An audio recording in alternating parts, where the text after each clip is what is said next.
Bueno, muy buenas tardes para todos. Qué bueno volver a verlos, aunque sea por esta vía, en nuestra tercera sesión de el curso de Foro Republicano sobre personajes que han tenido una gran influencia en la historia de Chile reciente.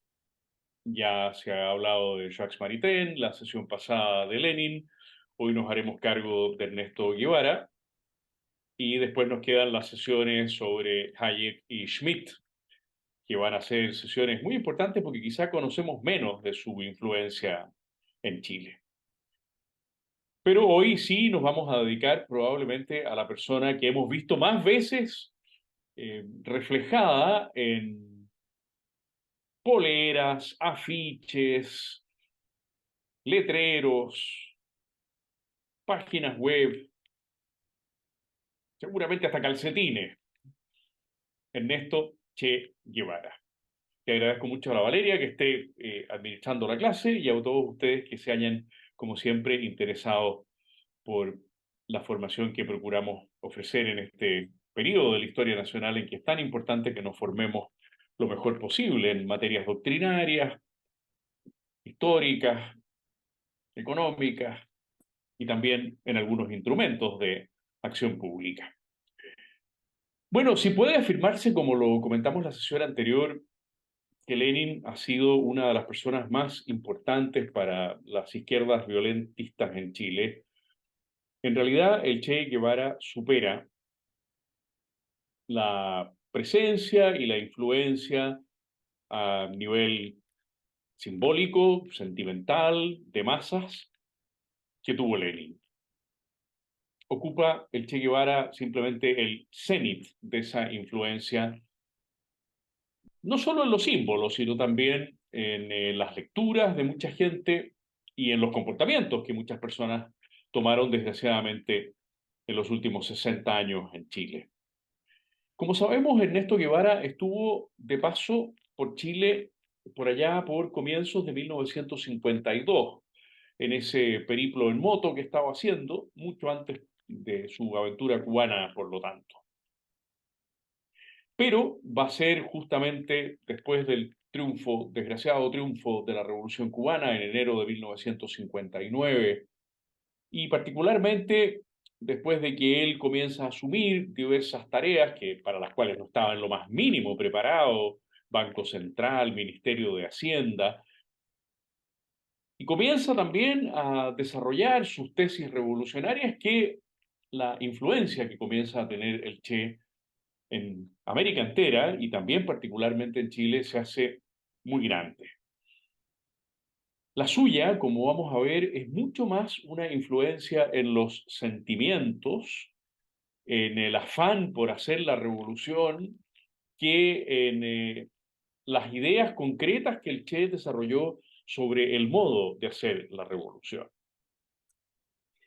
Ernesto Guevara fue el símbolo más popular e importante por encima de Fidel Castro, por supuesto, de esta nueva perspectiva política, que se podía y se debía, decían algunos, hacer la revolución por la vía armada en América Latina.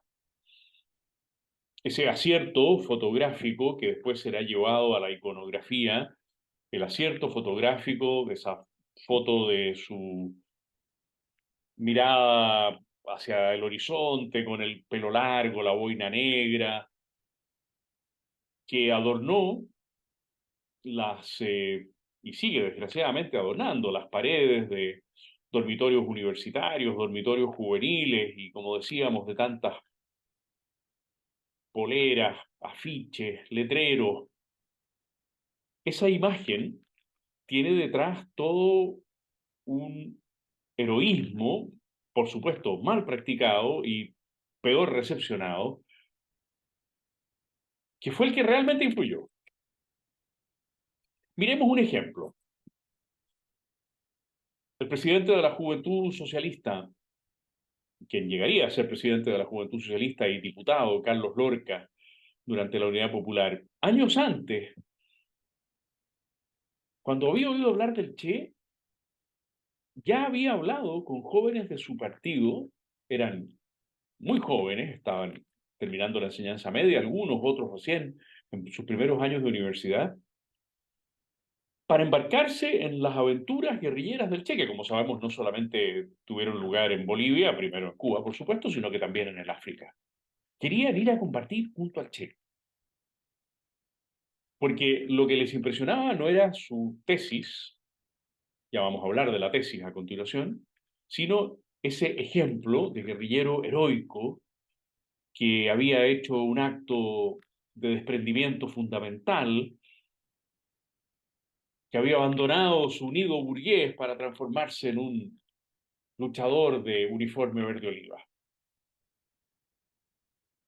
Es interesante lo que ha escrito Cristian Gasmuri sobre Guevara, me parece muy certero, dice que era un verdadero Cristo de la juventud marxista, que pasó a ser Guevara en vida, y para qué decir cuando ya hablemos de su muerte, el paradigma, el ejemplo del modo en que los jóvenes marxistas, y en particular, ya vamos a ver en el Partido Socialista y en el MIR, aunque eso se extendió después a otros partidos marxistas y a sectores no marxistas, en que el modo en que ellos querían enfocar sus vidas. Mientras el Che estuvo vivo y se sabía de sus aventuras guerrilleras en el África, de sus viajes, se lo visitaba en Cuba, se lo oía, no tan largo como había que oír a Castro, que a veces hay personas que relatan que tuvieron que oírlo 3 noches consecutivas y en la tercera noche simplemente ya personas que no daban más, ya porque habían tratado de dormir de día, ya habían mal dormido de día porque les tenían otras actividades, y segunda noche con Castro, tercera noche con Castro. Guevara era de palabra más corta, pero también muy penetrante. Cuando esa palabra se apagó en octubre de 1967 por su muerte en la selva boliviana, la admiración que ya se le tenía se multiplicó infinitamente. Si ya su imagen parecía heroica, si ya su imagen parecía digna de ser imitada en las juventudes marxistas, su muerte significó que esa misma imagen se potenciara al nivel, repito lo que dice Gasmuri, de un verdadero Cristo de la juventud marxista, del proletariado marxista en general. El maestro, porque algunos lo habían leído, en el MIR se lo leyó, ya vamos a hablar de eso, en el Partido Socialista también se lo leyó, ya vamos a hablar de eso. El maestro se transformó en un sabio, aunque las tesis de Guevara sobre el modo de hacer la lucha armada no la siguió prácticamente nadie en Chile, prácticamente nadie. Y ese difunto, que había fracasado absolutamente en su aventura guerrillera en Bolivia, se transformó en un sabio y en un santo. Y para desgracia nuestra, todavía sigue teniendo ese carisma entre tantas personas. Recuerdo que hace unos años un amigo mío que en paz descanse, el querido Santiago Plant, me convidó ahí al Parque Bicentenario una noche de enero a ver una película sobre el Che. Yo le dije, no, viejo, no me interesa. No, vamos, porque tienes que informarte ya, perfecto. Y estaba repleto, eran pero muchos cientos de personas asistiendo a una película sobre un asesino. Porque a fin de cuentas lo que Ernesto Guevara hizo en su vida fue bastante criminal.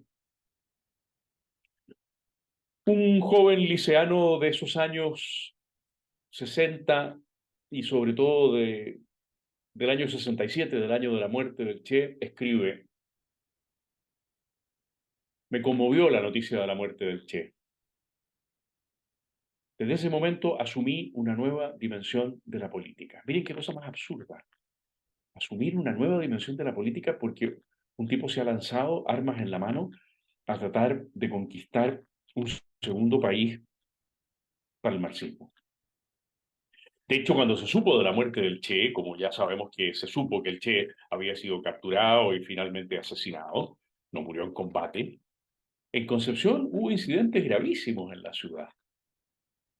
Lanzamiento de bombas Molotov, impresión de volantes para hablar de cómo era posible que las dictaduras latinoamericanas se impusieran sobre los ideales heroicos de estos guerrilleros. Y se comenzó a establecer, ya desde ese mismo momento, finales del año 67, el mito, ¿no? Guevara es inmortal.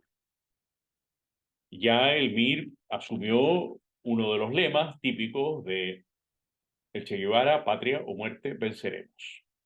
Y lo tomó el MIR, y los panfletos que el MIR con mucha frecuencia lanzaba por las calles tenían este lema, patria o muerte, venceremos. Pero no fue el MIR quien asumió primero, porque los que primero se interesaron por el Che Guevara estaban vinculados al Partido Socialista. Ya vamos a hablar de los vínculos entre Allende y Guevara, por supuesto. El MIR, que nació recién en el año 65, nació, por lo tanto, 6 años después del comienzo de la Revolución Cubana, fue antecedido en el interés por conocer al Che y por nutrirse de su imagen heroica por el Partido Socialista. Primero por los viajes de contingentes importantes de socialistas que ya antes de 1965, antes de la fundación del MIR, fueron a conocer al gran comandante.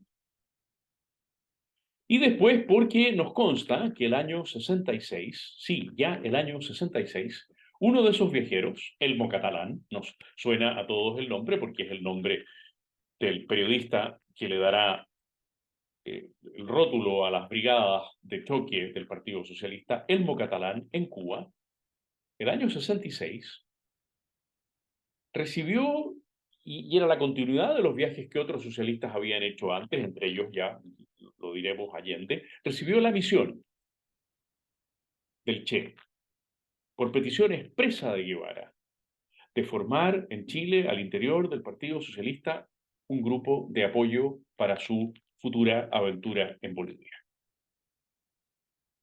Ese es el grupo que todos conocemos como los helenos. Hablamos de ellos ya la vez pasada cuando hablamos de Lenin.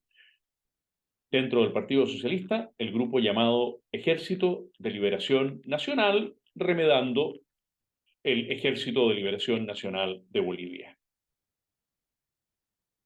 Elmo Catalán, Arnoldo Camus, se encargaron, y ahí hubo un personaje clave, nada menos que Beatriz Allende, Tati, la hija preferida de Salvador Allende, se encargaron de armar al interior del Partido Socialista este grupo de apoyo a la aventura del Che en Bolivia. Y como sabemos, ese grupo no solo apoyó al Che en esa primera etapa, sino que apoyó después la continuidad de la guerrilla boliviana de, de resaca, diríamos, del fracaso del Che. Y ahí murió Elmo Catalán, no murió de manera muy heroica, murió por un lío de faltas Elmo Catalán. Pero al interior del Partido Socialista entonces se dio la primera conformación estricta de militantes de ese partido que con perfecto conocimiento de la directiva estaban vinculados al apoyo logístico, y eso significa militar, de la aventura del Che en Bolivia. Pero uno puede decir, bueno, era un grupito de jóvenes socialistas bastante locatelis, digamos, los que no se habían ido al MIR, que algunos ya se habían ido al MIR el año 65, al año siguiente, el año 66, aunque estaban adentro del partido, eran una minoría. Momento. El Congreso de Chillán, de 1967, del que hemos oído hablar tantísimas veces, el importante Congreso de Chillán del Partido Socialista de 1967, noviembre de 1967, tuvo lugar un mes después de la muerte del Che. Y había un fervor guevarista, una ola de emoción, de deseos de evitar al Che entre los delegados del Congreso, no entre el grupo de jovencitos que habían estado organizando el apoyo logístico del Che. Se respiraba, dice Patricio Quiroga, que ha escrito un libro importantísimo, Compañeros, sobre el GAP, pero que lo hace retrotraer la investigación hacia los años 60, se respiraba el aroma de la radicalización. ¿Y por qué? La explicación, dice Quiroga, la muerte del comandante Guevara.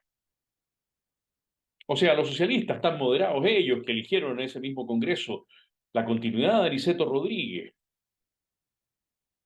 Congreso en el cual Allende se opuso a las tesis más violentistas, ellos se inclinaron por las tesis más violentistas rindiéndole homenaje al Che Guevara. Un homenaje en la inauguración del Congreso y un homenaje en las conclusiones escritas del Congreso que adoptaron, como todos sabemos, la vía armada como la única forma de acceso al poder, descartando la vía electoral. Bueno, Allende no estaba de acuerdo el año 67 con las tesis que el Congreso de Chillán aprobó, pero no sacaba nada con no estar de acuerdo porque ya había quedado marcado. Había quedado marcado porque nunca, ni antes ni después, Allende negó su veneración por Ernesto Che Guevara. Ya sabemos que Guevara le regaló, cuando Allende estuvo en una de las oportunidades a comienzos de los 60 en La Habana, le regaló su libro, La Guerra de Guerrillas. Guevara es autor de un libro que fue modificando con el paso del tiempo. Las distintas ediciones, hay que fijarse bien en qué edición está leyendo uno, porque Guevara le fue haciendo adiciones y modificaciones a ese libro. Bueno, el ejemplar que le regaló a Allende, todos sabemos cómo se lo dedicó, ¿no? Para Allende, que por otros caminos trata de obtener lo mismo. Y Guevara, como era un desfachatado, le dijo a Allende que había oído discursos de él y que había oído algún discurso muy bueno y otros muy malos, le dijo. Esto para la vanidad de Allende debe haber sido muy duro. Guevara consideraba a Allende un burgués bastante incapaz de transformar el destino del país. Guevara estaba convencido que el destino de la revolución era solamente por la vía armada. Pero eso Allende lo tiene que haber entendido, lo tiene que haber captado. Pero aún así, Allende declaró en múltiples ocasiones que las dos personas cuyo liderazgo político revolucionario más admiraba, en el primer lugar, Ho Chi Minh, el líder norvietnamita, y en segundo lugar, Ernesto Che Guevara. Dos hombres que, uno con desgraciado éxito en Vietnam y el otro con afortunado fracaso en Bolivia, pero antes con desgraciado éxito en Cuba, habían desarrollado la guerra de guerrillas. Cuando se supo de la muerte de Guevara, y Allende era presidente del Senado, no tuvo ningún problema Allende para acceder a la petición de 11 senadores de izquierda que quisieron rendirle homenaje a Ernesto Che Guevara en una sesión especial del Senado de la República de Chile. Allende citó a esa sesión como presidente de la corporación para que estos 11 caballeros se dieran el gusto de rendirle homenaje a Ernesto Che Guevara. Bueno, esto obviamente que le había significado a Allende 3 años antes, el año 64, en su tercera aventura presidencial, que Eduardo Frei se lo sacara a cada rato, y que la así llamada campaña del terror estuviera continuamente vinculando a Allende con la Revolución Cubana y con el paredón cubano, haciendo ver que Allende había visitado a Fidel, que había visitado al Che y que se jactaba de tener esta admiración tan grande. De ahí en adelante, por supuesto, el Partido Socialista, como ya vimos la vez pasada, desde La Serena, sobre todo, en el Congreso de 1971, cuando elige a Carlos Altamirano como secretario general, el Partido Socialista será un partido que incentive primariamente su vertiente leninista, pero que no le da ningún asco a las dimensiones guevaristas de la revolución, porque como ya lo comentamos también la vez pasada, y ahora vale la pena traerlo a colación, el Partido Socialista formó al menos dos escuelas de guerrilla. Ya dijimos dónde, en el Cajón del Maipo, y después en Chahuín, cerca de Valdivia. Por supuesto, el MIR fue mucho más explícito, pero curiosamente se distanció doctrinariamente de Ernesto Che Guevara. El MIR veneró a Guevara mucho más en la dimensión simbólica, afectiva, de hombre nuevo, como Guevara postulaba que debía ser el revolucionario, de burgués que abandona el nido para dedicarse al servicio del pueblo. Ahí sí el MIR veneró a Guevara, pero no siguió su tesis fundamental. ¿En qué sentido? La tesis revolucionaria fundamental de Ernesto Che Guevara es el foco. Por eso su tesis se llama foquismo, el foco. Generar en un lugar que después se puede multiplicar, pero originalmente en un lugar del país al que se quiere, en el que se quiere hacer la revolución, un foco revolucionario, que se va a ir extendiendo, como pensaron ellos que lo habían hecho desde la Sierra Maestra hacia La Habana, que se va a ir extendiendo poco a poco hasta derribar al gobierno dictatorial, democrático, les da lo mismo como sea ese gobierno, con tal de que sea una dictadura marxista, están dispuestos a derribar cualquier gobierno. El foco, el foquismo. Pero el MIR nunca asumió las tesis del foquismo guevarista. El MIR siempre fue un partido mucho más leninista en ese sentido, en el sentido práctico de su acción política, que guevarista. Se dejó llevar el joven mirista en su importante cantidad universitarios. Se dejó llevar por la imagen supuestamente heroica del guerrillero muerto. Pero ni Miguel Enríquez, ni Bautista Fanschauer, ni Luciano Cruz, ni Andrés Pascal Allende, ni Nelson Gutiérrez, y así sucesivamente, ni Jorge Fuentes, ninguno de los líderes más importantes del MIR asumieron la tesis de Guevara del foquismo. Por el contrario, cuando a uno le preguntan cómo se estructuraba el MIR, es muy sencillo, el MIR se estructuró en frentes de masas que pretendían ser de masas, ¿no? El movimiento campesino revolucionario, el frente de estudiantes revolucionarios, el frente de trabajadores revolucionarios, el frente universitario revolucionario, que eran todas ramas del MIR. Esa estructura de un partido político-militar con ramas político-militares en el ámbito campesino, estudiantil, laboral, universitario, esa estructura no tiene nada de guevarista, esa estructura es leninista. Y por lo tanto, el MIR de ninguna manera siguió las tesis del foquismo de Ernesto Che Guevara. En ese sentido, el Partido Socialista cayó en la tentación del foquismo con el intento de las escuelas de guerrillas que les he mencionado. El MIR, aunque tuvo, ya la mencionábamos la vez pasada, en Nehuentué, aunque tuvo a finales del UP un campo de formación, eso es muy al final ya. Ese campo de formación fue descubierto, como todos sabemos, en agosto del 73 y tenía corta data.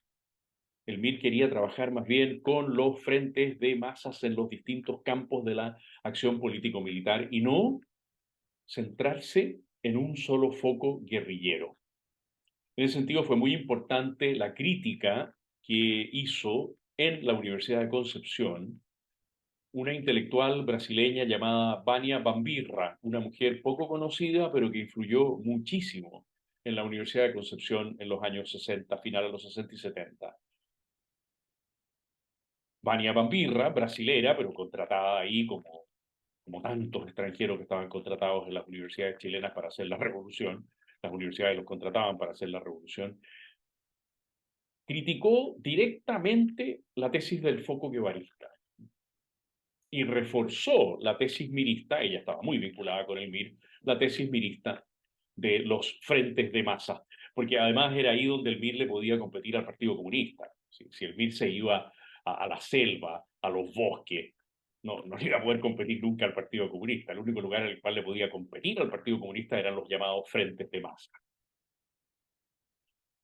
Hubo un momento en que el MIR divulgó extensamente al Che Guevara. Fue la publicación del diario del Che en Bolivia, que la hizo la revista Punto Final, apenas 8 meses después, 9 meses después de la muerte del Che, en julio del 68. La revista Punto Final no era una revista oficial del MIR, su órgano oficial era el Rebelde, pero una revista dirigida por Manuel Cabieses, muy cercana al MIR, donde prácticamente el MIR tenía chip libre. Cabieses publicó para toda América, después de que había sido publicado en La Habana, el diario del Che Guevara. Publicaron 75.000 ejemplares del diario del Che. Y Cabieses lo declaró abiertamente. El Che es el molde para fraguar el hombre nuevo. Y publicamos este diario en vísperas de grandes cambios para que los chilenos mediten sobre el ejemplo del Che. El objetivo era muy claro, por lo tanto, era la imitación, insisto en esto, perdonen mi majadería, de la imagen heroica, no la imitación estricta o el seguimiento estricto de las tesis del foco. Cuando uno lee la documentación del MIR, del documento fundacional del 65 y después de los dos sucesivos congresos, el MIR alcanzó a tener 3 congresos, es evidente que Miguel Enrique se empeñó a fondo por eliminar toda posibilidad de que el MIR fuese una institución ideológicamente guevarista. Sentimentalmente sí, pero ideológicamente no. Ahora, lo triste es que el guevarismo tuvo, Guevara, un tercer ámbito de recepción en Chile. Ese tercer ámbito de recepción muy importante fue todo el movimiento que podríamos llamar genéricamente cristianos por el socialismo, ¿eh? Pero que pasó, como sabemos, por distintas etapas, ¿no? Primero la Iglesia Joven, los 80, los 200, y su máxima expresión que fue efectivamente cristianos por el socialismo. En Cristianos por el Socialismo no solamente se recepcionó al Che, sino una especie de mediación del Che con Cristo, Camilo Torres, ese sacerdote colombiano guerrillero, fallecido, mártir, decían los cristianos por el socialismo, que se había incorporado a la guerrilla, que había muerto un año antes que el Che, en 1966. Y entonces la imagen de un Guevara muerto, pero antecedido en el martirio, una especie de protomártir, por Camilo Torres, galvanizó a grupos de sacerdotes, muchos de ellos extranjeros, muchos de ellos extranjeros, españoles, Pujadas, Guidó, los convenció de que había que comprometer el cristianismo con la Revolución Armada y que la matriz era Camilo Torres, porque Camilo Torres era el modo de concretar a Ernesto Che Guevara.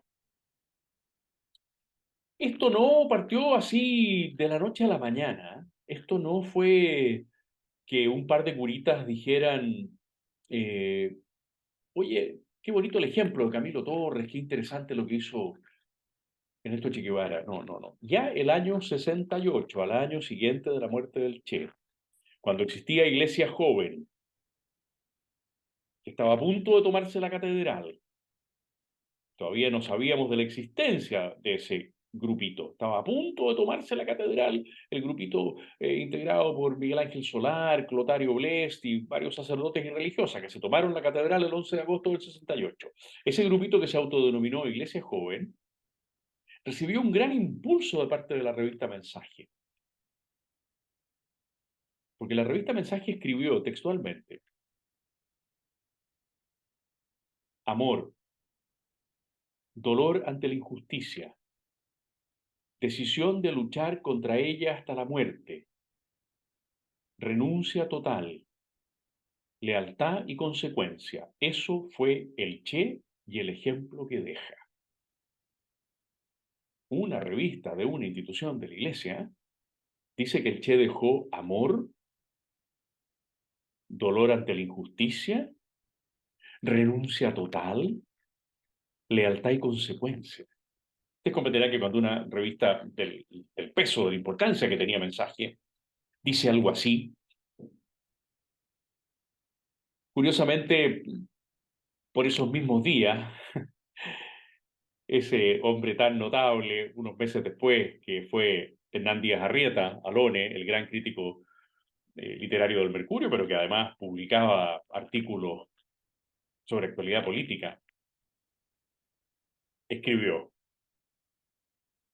otro cura en San Ignacio dio en la flor dominical de presentar a sus fieles como ejemplo de virtud al Che Guevara.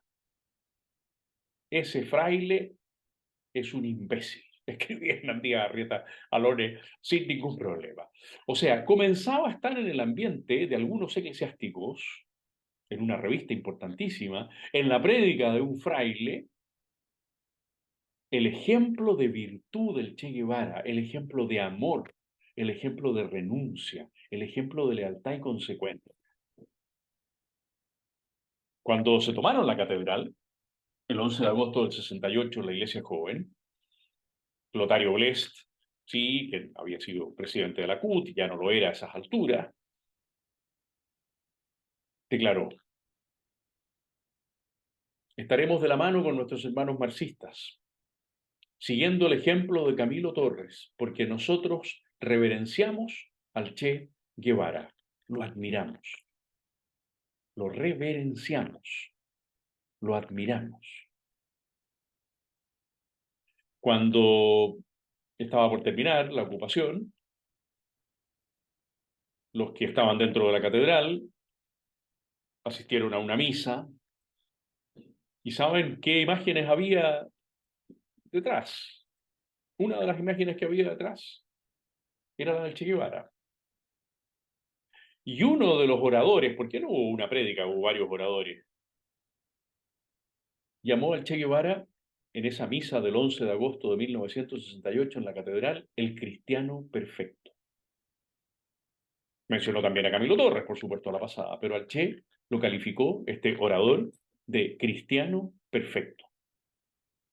Bueno, entonces no es extraño que en los años de la Unidad Popular haya habido comunidades cristianas impulsadas por sacerdotes. Los casos más interesantes son el de Ignacio Pujadas en Valparaíso, de Antonio Gidó en Quillota, españoles los dos, que fueron creando comunidades de cristianos revolucionarios. La comunidad que creó Ignacio Pujadas en Valparaíso tenía en su declaración de principios la siguiente sentencia: hay que vivir la fe en Cristo desde la revolución, a la luz de las palabras de Camilo Torres y del Che Guevara. No a la luz del Evangelio, a la luz de las palabras de Camilo Torres y del Che Guevara. No solamente los cristianos para el socialismo, ya insisto, Iglesia Joven, los 80, los 200, cristianos para el socialismo, el modo en que se fue articulando esa corriente de izquierda que también devino en un partido político, en la izquierda cristiana. Por supuesto, en el MAPU recepcionó, sobre todo la mitad de Óscar Guillermo Carretón, hoy día moderado empresario, ¿no? Pero en esos momentos, ya sabemos cómo se involucró Óscar Guillermo Carretón también en la sublevación de la Armada. El MAPU de Óscar Guillermo Carretón, porque el MAPU se dividió en dos mitades, era claramente guevarista.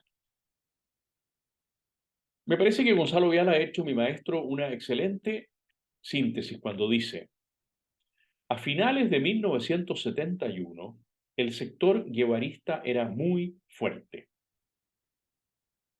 Estaba el MIR, pero lo realmente grave radicaba en que al interior de la Unidad Popular, Guevara ejercitaba una influencia muy grande. Lo seguían el Partido Socialista y el MAPU Fracción Garretón. Y terminó experimentando su influencia también la izquierda cristiana. Los únicos que se mantuvieron muy a distancia de Guevara, con su sabiduría permanente, fueron los comunistas.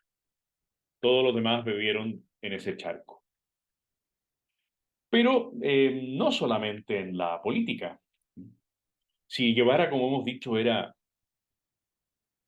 mucho más que un autor de teorías o un gestor de focos guerrilleros, era un símbolo. Y los símbolos son fácilmente reconocibles y después proyectables por las artes. En casi todas las artes Guevara fue idolatrado en Chile. Veamos unos poquitos ejemplos. José Balmes, sí, el militante del Partido Comunista. Balmes y Barrios. José Balmes, Gracia Barros, Barrios, no se nos olviden esos nombres. Hizo una notable exposición en 1968, que después complementó el año siguiente, en 1969, sobre Che Guevara. Víctor Jara compuso su oda, su elegía al Che Guevara. Mataron al guerrillero, Che, comandante Guevara. Selvas, pampas y montañas, patria o muerte su destino. De los derechos humanos los violan en tantas partes en América Latina. Domingo, lunes y martes. Nos imponen militares para juzgar los pueblos, dictadores, asesinos, gorilas y generales. Explotan al campesino, al minero y al obrero. Cuánto dolor su destino, hambre, miseria y dolor. Guevara, a Cuba le dio la gloria de la nación liberada. Ese es Víctor Jara. Bueno, no es extraño que se haya inaugurado en la comuna de San Miguel, la comuna de Los Palestros, el 4 de noviembre de 1970. Allende asumió el día 3. El monumento a Che Guevara. Sí, sí, un monumento a Che Guevara en la comuna de San Miguel. A comienzo del 73 alguien le puso una bomba y lo dejó bastante dañado, ¿eh? Pero inmediatamente, en cuanto Pablo Neruda supo que había sucedido este trágico acontecimiento de que el monumento de Che Guevara había sido atacado con una bomba, le mandó un sobre con dinero al alcalde Palestro y le puso una notita. Creo que la mejor respuesta a los provocadores y los terroristas es la construcción de un monumento más bello para aquel hombre indestructible. Neruda. Podríamos haberlo leído con voz nerudiana, pero nos habríamos demorado toda la tarde. Y pocos días antes de que Castro viniera a Chile, como sabemos, Castro llegó el 9 de noviembre del 71 y se quedó hasta el 2 de diciembre de ese mismo año, casi un mes completo. Ernesto Deira inauguró una muestra llamada Identificaciones y centrada en el Che Guevara y su muerte, como decir, como que dice, si viene el comandante Castro, ¿cómo no le vamos a tener aquí una exposición de homenaje al comandante Guevara? Y al año siguiente, en 1972, otros dos artistas, Américo Castillo y Luis Felipe Noé, estrenaron una obra llamada La crucifixión o pasión y muerte del Che Guevara.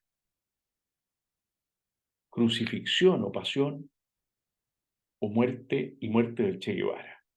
Como ustedes ven, la penetración de su imagen en estos poquitos ejemplos que hemos visto, en la pintura de Balmes, en la música de Jara, en la escultura, en las obras de teatro,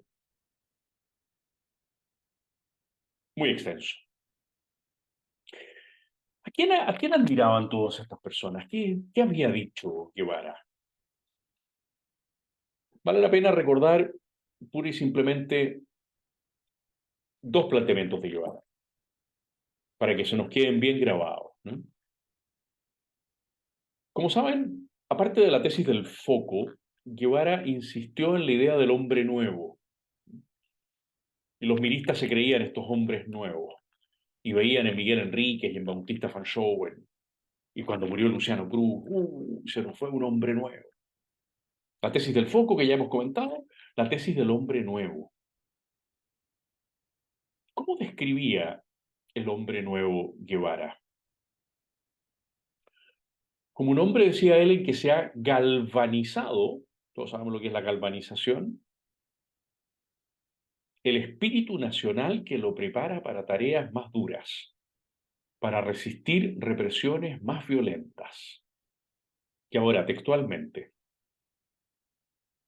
escribió Guevara, el odio como factor de lucha, el odio intransigente al enemigo, que impulsa más allá de las limitaciones naturales del ser humano y lo convierte en una efectiva, violenta, selectiva y fría máquina de matar.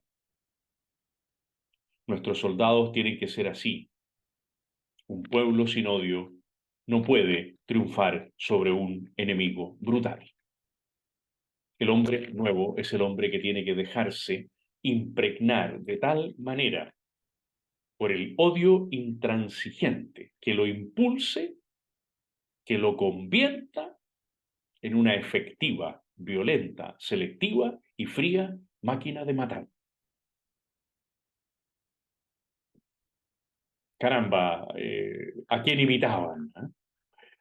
Y el otro elemento que vale la pena tener en cuenta es que cuando Guevara quería hacer tangible, quería que se entendiera su tesis del foquismo, insistió en la idea de que había que crear en América uno, dos, tres, 10 Vietnam, que esa era la manera de llevar a la práctica, decía él mismo, la guerra de exterminio que había propuesto Lenin. Y Guevara se sentía un leninista mejorado. Y como Lenin había propuesto, decía Guevara, una guerra de exterminio, había que contar con esos hombres llenos de odio que se convirtieran en máquinas frías, selectivas, efectivas, violentas para matar, y eso había que hacerlo imitando al Vietnam heroico, desarrollando en América uno, dos, tres, 10 Vietnam. Concluyo para que podamos comentar y discutir lo que hoy día hemos recordado, muchos de ustedes lo saben también igual que yo, con la sentencia también de Gonzalo Vial. El guevarismo, escribió don Gonzalo, penetró profundamente en la unidad popular y fue una de las grandes causas, quizá la causa principal de su fracaso político. Y uno se podría preguntar, ¿por qué don Gonzalo se atrevió a decir una cosa así? Quizá la respuesta a esa pregunta esté en esta idea, porque cuando a la persona se le dice que la transformación de su ser consiste en llenarse de odio, los demás nos damos cuenta y resistimos. Y si uno quisiera reducir lo que sucedió en esos 1000 días dramáticos de la historia de Chile, es que la inmensa mayoría de los chilenos nos dimos cuenta que había una importante cantidad de personas que se estaban llenando de odio para eliminarnos a los demás y resistimos. Eso es lo que quería contarles esta tarde.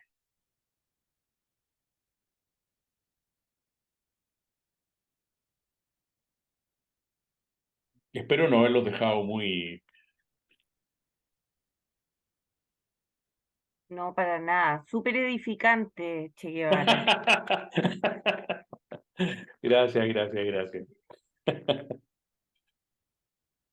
Aquí hay algunas cosas A en quienes me el. dan las gracias, les doy las gracias yo por la paciencia de aguantarme desde la pandemia hasta hoy. Aquí Mario pregunta si es efectivo que Fidel Castro convenció al Che de ir a desarrollar la revolución a Bolivia, donde él sabía que era posible que lo mataran para deshacerse de él, porque Es le una de estaba las tesis, haciendo sí, mucho es una de desorden. las tesis más desarrolladas de que Castro estaba hasta la coronilla con este hombre que era de una ineficiencia absoluta en materia administrativa. Era además de una falta de urbanidad, maltrato, de un carácter rústico, y parece que Castro estaba hasta la coronilla con él. Y entonces le pegó un empujoncito. Primero al África, y después, mira, perfecto, perfecto, Bolivia, encantado, Bolivia, sí, ningún inconveniente, qué sé yo. Porque era una piedra en el zapato, hay otra manera en inglés de decirlo, ¿no es cierto? Pero mejor decir una piedra en el zapato. Pero no tengo una manera de comprobarlo, ¿no? Nuestro buen amigo Márquez, el mejor libro de Márquez no es la tiranía o la dictadura de Allende, la tiranía de Allende me parece que se llama, ¿no? El mejor libro de Márquez es su biografía, el Che, es un libro excelente, Lo tengo. muy bien, muy bien documentado. No sé si lo ha leído usted, Valeria, sí, lo tiene Todavía ahí, no, lo tengo ahí lo esperando. tiene ahí, sí. Es un libro excelente, muy bien documentado, y donde muestra un personaje de una precariedad humana muy grande. Tenía sus virtudes el hombre, por supuesto, que tenía sus virtudes, pero de una precariedad humana. Es una persona que podía, por ejemplo, pasarse 10, 15 días sin bañarse, sin ningún inconveniente. Era una cosa del hombre nuevo, ya se entiende, el hombre nuevo. La cara que puso usted, ¿ah? ¿Algún otro comentario, alguna otra pregunta, algún aporte? Ahí Juan Antonio quiere decir algo. Qué bueno que esté Juan Antonio con su biblioteca a sus espaldas. Mientras no Mm. aparezca el gato o la gata, está todo bueno. Sí, está acá en su casita. ¿Cómo está, profesor? Oiga, mire, simplemente hacerle un comentario que a propósito de que los comunistas estaban conmemorando la muerte del Che Guevara, que falleció un 9 de octubre, eh, había un tuit de Hugo Gutiérrez alabándolo.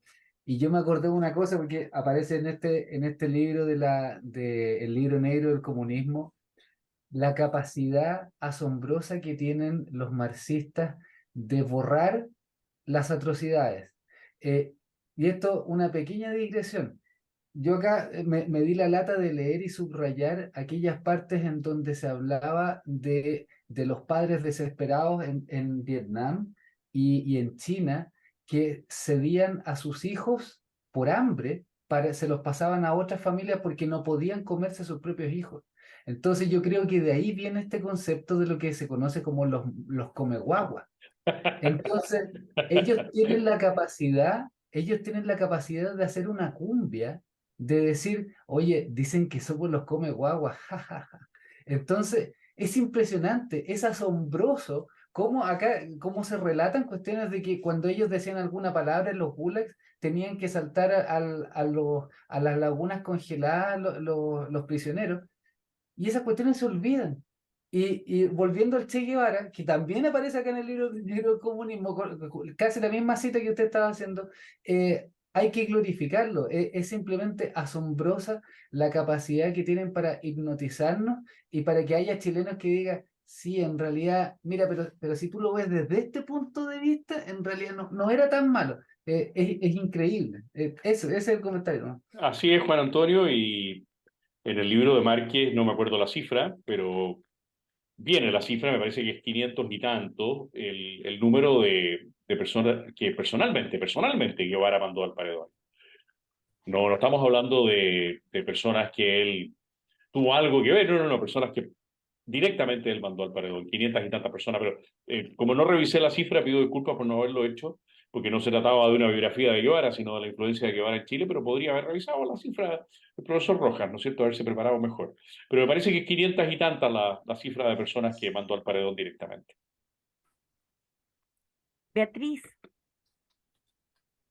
Hola, muchas gracias, profesor Rojas, nuevamente por una clase que me deja, no voy a, la pregunta recién fue buena, porque realmente, y esto de las guaguas ya me abruma demasiado, no sé cómo Primero, qué decirlo. gusto de verte, Beatriz, que no te veía hace tanto tiempo. Igualmente, Gonzalo, muchas gracias.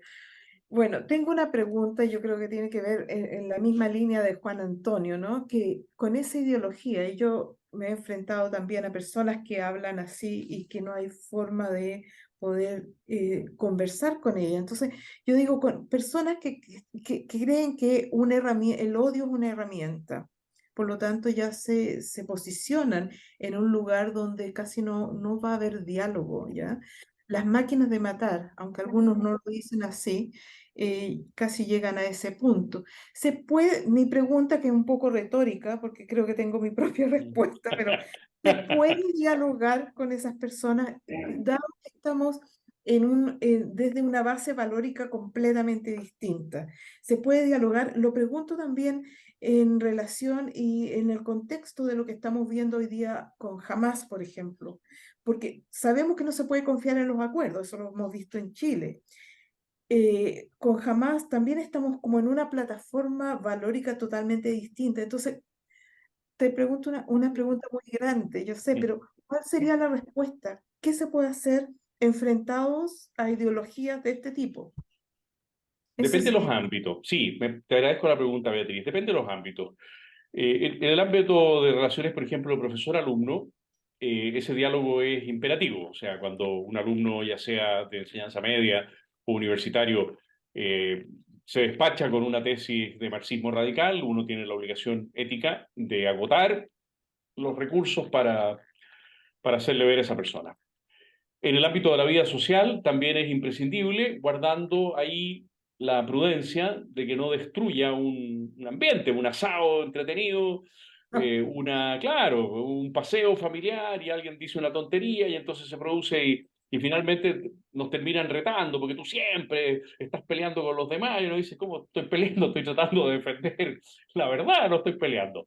Pero no hay que dejar pasar tampoco las instancias de la vida familiar y social en que la gente a veces se despacha con unas tonterías mayúsculas, ¿eh? Y después están las instancias formales públicas en que, bueno, puede que a uno sea convidado a un debate.